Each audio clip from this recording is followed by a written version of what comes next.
મહુવાના તલગાજરડા ખાતે દર વર્ષની પરંપરા મુજબ વિશ્વવિખ્યાત કથાકાર મોરારી બાપુ દ્વારા શિક્ષકોને ચિત્રકૂટ એવોર્ડ એનાયત કરવામાં આવ્યો હતો। તલગાજરડાની પ્રાથમિક શાળામાં આયોજિત આ સન્માન સમારોહમાં શિક્ષણ સંઘના આગેવાનો, પ્રમુખ શિક્ષકો તથા શિક્ષિકાઓને તેમના શિક્ષણ ક્ષેત્રના યોગદાન બદલ સન્માનિત કરવામાં આવ્યા હતા। આ પ્રસંગે રાજ્યના કૃષિ પ્રધાન જીતુભાઈ વાઘાણી વિશેષ ઉપસ્થિત રહ્યા હતા। તેમણે શિક્ષકોના સમાજ ઘડતરમાંના મહત્વપૂર્ણ યોગદાનને બિરદાવતા જણાવ્યું હતું કે શિક્ષકો દેશના ભવિષ્યના નિર્માતા છે। છેલ્લા 11 વર્ષથી મોરારી બાપુ દ્વારા ચિત્રકૂટ એવોર્ડ આપવામાં આવી રહ્યો છે। આ વર્ષે પણ ચિત્રકૂટ એવોર્ડ અંતર્ગત શિક્ષકોને શબ્દરૂપી સન્માન આપી તેમના કાર્યને ગૌરવ અપાયું હતું। કાર્યક્રમમાં મોટી સંખ્યામાં શિક્ષકો, ગ્રામજનો અને ભક્તો ઉપસ્થિત રહ્યા હતા।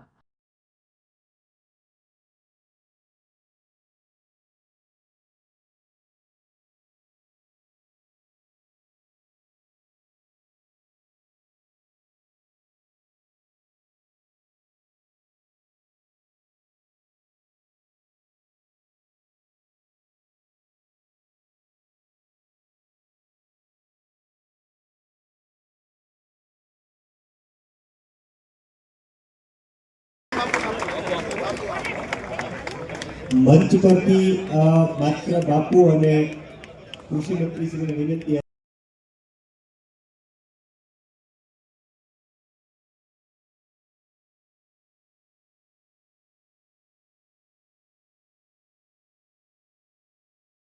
બનાસકાંઠા જિલ્લામાંથી ચિત્રકૂટ એવોર્ડ માટે પસંદગી પામેલા અને બાલ સેવાને વરેલા ભાઈ શ્રી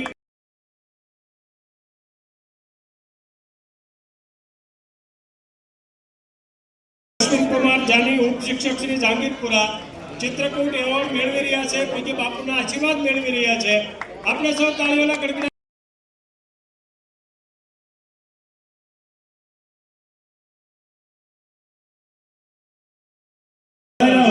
તો પોતાના જિલ્લાના શિક્ષકનું જ્યારે સન્માન થઈ રહ્યું હોય ત્યારે તેની સાથે પધારી શકે છે। તો શૈલેન્દ્રસિંહ રઘુભા ગોયલ પોતાનું સન્માન સ્વીકારી રહ્યા છે। આપણે સૌ કૃષિ પ્રાથમિક શાળા તાલુકો જિલ્લો વડોદરા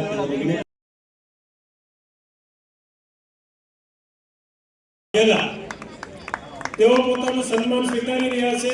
ચિત્રકૂટ વિનર મિત્રોને વિનંતી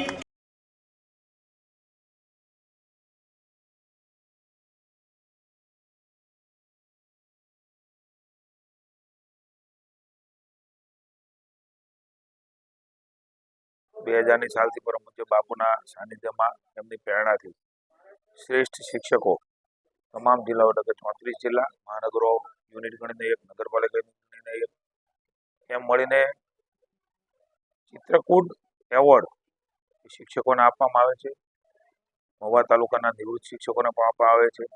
હું શિક્ષક સંઘના પ્રમુખ દિગુભાઈ એમની ટીમને પરમ પૂજ્ય બાપુના ચરણોમાં વિશેષ પ્રણામ કરીને તેમને અભિનંદન આપું છું કે 2.5 લાખ શિક્ષકોમાંથી શ્રેષ્ઠતમ શિક્ષકોને પસંદ કરવા એ ખૂબ મોટી બાબતો છે। જે શિક્ષક છે એ તમામ શિક્ષકોમાંથી એ પસંદગી કરીને આજે મકર સંક્રાંતિના દિવસે એક પવિત્ર દિવસે આ પવિત્ર કામ થયું છે। ત્યારે બાપુના સાનિધ્યની અંદર પરમ પૂજ્ય સીતારામ બાપુની હાજરીમાં મને પણ એ ભાગીદાર બનવાનો મોકો મળ્યો છે। Bapu Chitrakoot award, Hanumant award, Nataraj award, Narsinh Mehta award, Dhyan Swami Bapa award, Kag award, Tulsi award, Valmiki award, Vyas award, આ પ્રકારે કથાકારો, કલાકારો, વિવિધ પ્રતિભાઓને હંમેશા એ સન્માનતા હોય છે।